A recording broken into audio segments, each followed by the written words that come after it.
Yizzo, what's up, man? Um, Ooh, KD, 49, 17, and 10. Sheesh! Never before done in NBA history in the playoffs. Unbelievable stat line. The man was just. And shout out to all the Johnny come latelys who all of a sudden KD's the best player on the planet. Yeah. He's been the best player on the planet for years. Years. But the problem with KD is that the NBA can't stand him. NBA hates him with a passion because they know he's the best player in the league, but he is very anti-league, very maybe anti-social in a way. He just don't like. He just doesn't have. He's just not that dude. He's not that corporate guy. LeBron is a corporate guy. Wears the suits. He toes the line. He celebrates the brand. He says what needs to be said. He says what he's told to say. He's a narrative pusher. He's a corporate dude. I mean, he came into the league. They called him a king before he even dribbled the ball. Yeah, 17 years old, put a crown on him and everything. He said, "You're the king." So they basically had to ride his coattails this whole way, and he's done a good job of being, a corporate puppet. KD's not like that. He just wants to play basketball. He just goes out there and kills shit. He's just an assassin. Just kills it. Just kills it. I remember there's two instances when I knew KD was the best player in the league. One when he went to the Ruckers. He went to the Ruckers. Now, mind you, KD has done some questionable moves that I didn't like. When he went to Golden State, I couldn't. That was the worst thing I ever saw from a superstar in sports history. You were down, you were up 3-1. They came back and they beat you. And me, I'm a competitive person, so we got to run that back. Yeah, we got to run that back. There's no way on earth I see myself going to play for the team that just beat me the way they did. Like, especially if you're up 3-1, it's like a 98% chance you're gonna win. You could rest all your starters and still pull it out, right? Because the other team has to win 3 straight games, which is hard to do. But they did it, and he went to the team the next season and played it. I couldn't. That was bad. That was bad for the NBA. That was bad for him. That was bad for his brand. But you look back at it, I don't think Golden State would have won any more rings if it wasn't for KD. Because LeBron seems to have Steph Curry's number for some reason. It's like the weird big brother, little brother complex. Like he could get it. I think he could get in Steph Curry's brain and make him not play good. But you can't do that with KD. He just kills shit. That's all he does. But when I knew he was the best player in the games when he went to the Ruckers. Ruckers is a basketball tournament in Harlem. And world famous. Like NBA players have been known to go to the Ruckers, but you leave your NBA stats over there. Leave your stats over there because the Ruckers is a different world. It's a different monster, different atmosphere. So you come there to play, it's different, right? It ain't the same love you're going to get on the court you do here. You got to actually earn that respect. And KD went there and dropped 70 at the Ruckers. First time there, Harlem. I mean, he lit them up, had the crowd going insane because he just kept hitting 3 after 3 after 3. He will pull up, come down the court, the same spot, and just hit a 3. And the crowd every time he did it, the crowd got louder and louder and louder. It was insane. It was crazy to see. But I don't think LeBron's ever been to the Ruckers. Steph Curry, Giannis, Russell Westbrook, James Harden. Have they been? I don't. If they have, nobody talks about it. Kobe dropped 60 at the Ruckers. I remember that. Yeah, it's just some people just built different. They just killers. That's what they do. But that's when I knew he was the best. And then the other instant I knew he was the best was when they were playing the Clippers a few years ago, a couple years back. This is the season right before they got Kawhi. And him and Patrick Beverley were getting into it. They was calling Patrick Beverley the best defensive player in the league because he seemed to be getting under KD's skin. And I think the second game they really was getting into it back and forth, and they both wound up getting kicked out the game. And then KD did a press conference after the game, and a reporter person, goofy question, is Patrick Beverley, is he getting under your skin? How do you plan to deal with Patrick Beverley? And KD just flat out just said, "Do you know who I am?" I'll never forget that. That was the best response I ever heard from an athlete. He just said, "You know who I am? Y'all know who I am, right? Y'all know what I do, right?" So he's just like that. And then For the rest of the series, he just went out there and just scorched them. He's dropping like 40 a game the rest of the series. Had them falling all over each other. And when they beat them, the Clippers, when the Warriors beat the Clippers, they asked Patrick Beverly and Lou Williams like what happened with KD? Like how did you guys try to stop him? And they were like, we threw everything at him. This man just killed us. Like we tried everything we could. We couldn't stop him. That's when I was like, yeah, this man's the best player in the league. So now, if you reach a certain point where you can either hate, just continue to hate, or just give it up. Like, give the man his flowers. He's the best in the game. He's been that way. They knew that. He's never been questioned about his ability to play basketball. He's never been questioned about his clutchness or his toughness. Maybe his toughness because he went to the Golden State. But as far as him being a basketball, never, ever. Nobody's ever said he's not clutch. And it's only him and Klay Thompson, the two players I would trust every time to shoot the last shot. Kevin Durant and Klay Thompson. I would trust them two to shoot it because they're both kind of built the same. They can shoot. They just kill shit. But yeah, 49, 17, and 10. Ridiculous. Shout out to the Brooklyn Nets. Shout out to KD. I'm a Brooklyn native, so salute. James Harden, you are living up to that hype, brother. You are living up to that reputation that you are bumming the playoffs. Unbelievable. You come out. I don't care if you came back from injury. Kyrie is hurt. This is a series tied 2-2. This is a must-win game. The stats show you win. If it's tied 2-2, whoever wins that game 5 usually goes on to win like 80% of the time. So this is a must-win game. Kyrie's hurt. You come back from injury, and you go 1 for 10 in 46 minutes. You see your man out there getting busy. You see him lighting him up. Can you help him anyway? Can you do something? What are you doing? 1 for 10? You kidding me? Sheesh. Yeah, you got to pick it up, brother. You got to pick it up. Or sit on the bench. Let somebody else get busy. Jeff Green was killing it. Jeff Green out of nowhere had 27 points. So good job. Good job, brothers. But yeah, KD, best player on the planet. But that's not what I want to talk about. I want to talk about this masks. Mask. Yeah, we're back to the mask again.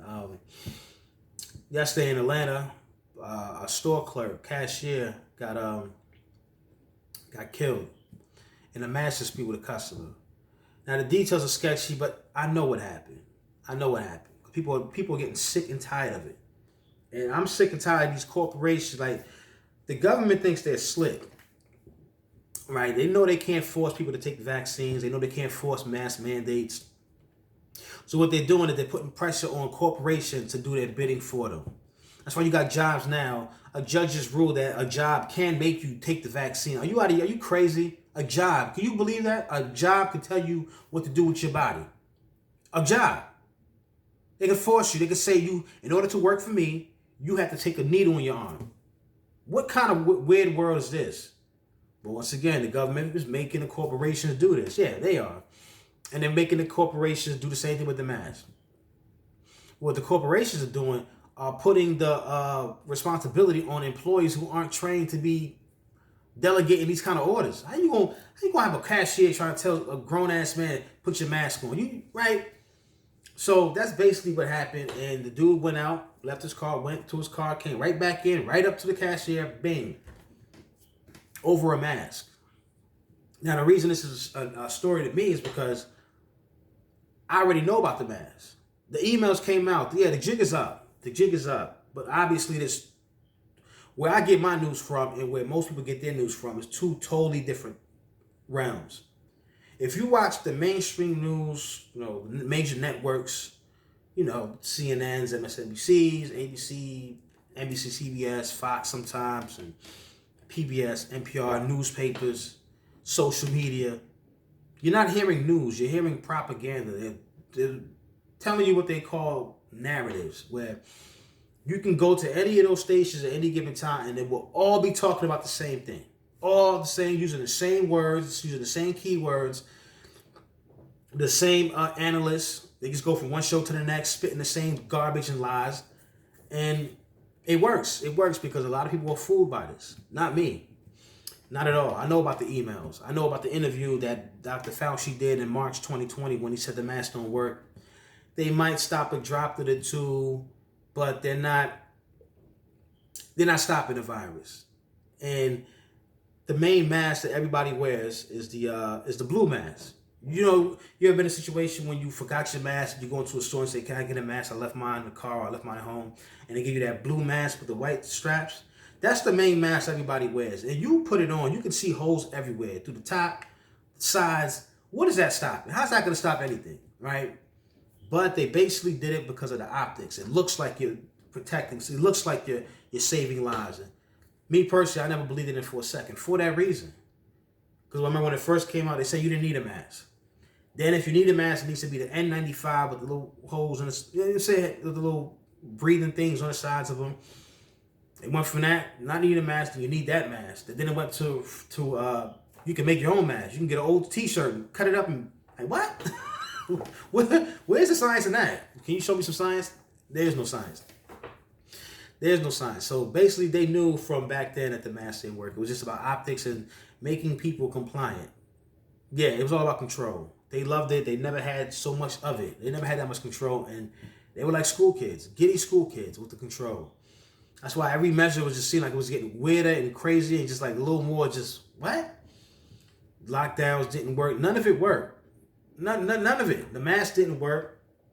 The lockdowns didn't work. The sciences, all this information is starting to surface now because it's time. People are fed up, and you can't just keep hiding this information. Eventually, it's going to come out, so you might as well try to get out in front of it. Because now the stories out there, now the lockdowns didn't stop anything, but they did it anyway.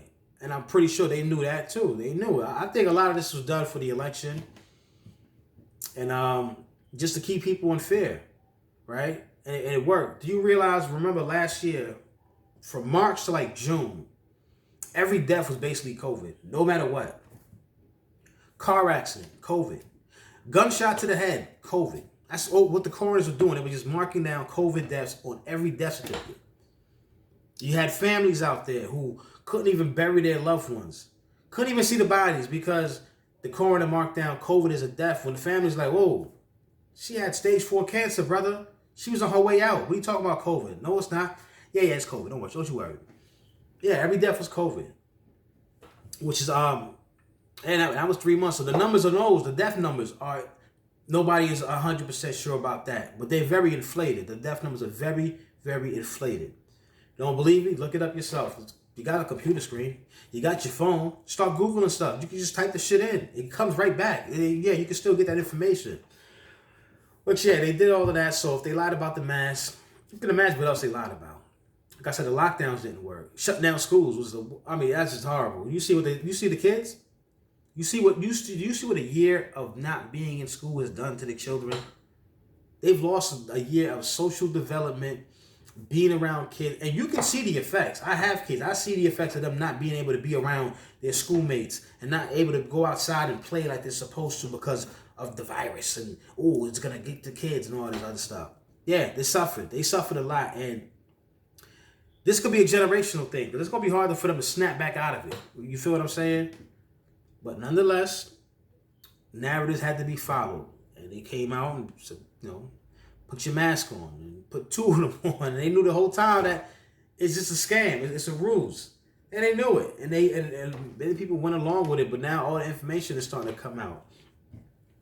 But my thing is when did the brainwashing become cool? And when did it become cool to not question anything? Well, we've been trained to be suspicious of government because of what we know that they're capable of. Right? Many people believe that they were responsible for 9/11, Katrina. They're lying to us about the aliens. They're putting stuff in the food. They are watching your emails. They're listening to your phone calls. They're doing all these seedy things. That's all we think about the government. But when it comes to the vaccine, there's no questions about it. No questions. No. It's just, here's my arm. Go ahead. Just put it in there. Put it in there. Right? And you see with the vaccine now, they wanted everybody to take the vaccine. I don't understand why everybody needs to be vaccinated. My stance is if you took the vaccine, good for you. Congratulations. Shut up about it. If you didn't take the vaccine, good for you. Congratulations. Shut up about it. It's not my business. It's your body. You do what you want with it. If you want to take it, fine. Not fine. I don't, you should be ridiculed or made to seem like you're a bad. They called you a bad apple. It's trying to call people bad apples if they don't want to take the vaccine. And on top of that, do you see what they're doing to try to get you to take the vaccine? Like with stupid kids. You got New York giving out burgers and fries, burgers and fries to get the vaccine. They got raffles, and some states are doing raffles to get the vaccine. Some Joe Biden went out a couple of weeks ago and said the new initiative is to get barbershops and hair salons on board. Thousands of barbershops and hair salons are going to become vaccine sites. I don't understand. It's very racist in my opinion. What we can't go to a hospital like everybody else. We can't go. We need to go. I want to go get a fade and a needle in the arm. That's ridiculous. Ridiculous. Go get my temp fade and then go get a needle in the arm. Maybe at the same time. Maybe while he's doing this side, I could get the needle on this arm and right. This is ridiculous. They're doing all this weird, crazy, goofy things to try to get people to take a vaccine. That if it's so right, if it's so good, why are you trying this hard to sell it? Why? And why do I need it? Why? You see the numbers. COVID recovery percentage 99.9% or 99.98 or 7. Either way, it's 99% recovery rate. That means if you get COVID, there's a 99% chance that you're going to make it. You're going to recover from it. They don't talk about that. Have you seen any news stories about that number? No. All they want to show you is the cases of people that got it and the deaths. They don't show you how many people recovered from it or the recovery rate at all. They don't talk about the fact that if you had COVID, your body builds up antibodies for it. So you're pretty much good that way. You don't need the vaccine. No, but they're saying, yeah, you're right, but get the vaccine anyway. Just be a go along, get along, get the vaccine. They're doing that, and now what they're doing with the corporations, they're forcing the corporations to make the employees get it. Ain't that's the worst part about it, is that they know that they can't do it on the legit way, so they're forcing companies to put their employees under the gun. Now, how could an employer tell you what to do with your body? Are you serious? And you got a judge that just okayed it. Well, we'll see how far that goes, right? Because if you don't want to take it, don't take it. I don't think there's anything wrong with it. Like, I haven't had a cold in over a year. I'm serious. I haven't been sick since before March, I think. Before March of last year, I haven't been sick at all. Not a cold, runny nose, a sore throat, none of it. None of it. So why should I take it? But the thing is that they've done a good job of tricking and manipulating you into taking the vaccine, that they think if you're not taking it, you're being manipulated by somebody else to not take it. So they don't think you have free thought and just like, I did the research, I don't like it, it's too soon, we haven't did any good test trials on it. They don't even talk about the side effects or magnets in the arm. Like, it's like weird stuff with this vaccine. So I'm cool, brother. You can keep it. But yeah, if they're lying about the mask, just imagine what else they're lying about. And I think it's time we take heed to that. Stop, just don't be a go along, get along. Like, question. I know in your gut you feel it. Like, I feel like something doesn't seem right. Start questioning. Start researching things. Do your homework.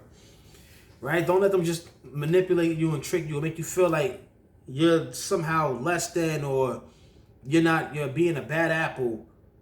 I'm not a bad apple. I'm a rotten one to the core. Yeah, that's what I am. I'm a rotten apple. I'm not a bad apple. I'm a rotten one. Don't touch me. Leave me alone. But yeah, keep your eyes open though, man. Like, subscribe, comment, subscribe, like, and share. Share too. But yeah, I hate being woke. I do. It's my burden, not yours. And I'm out.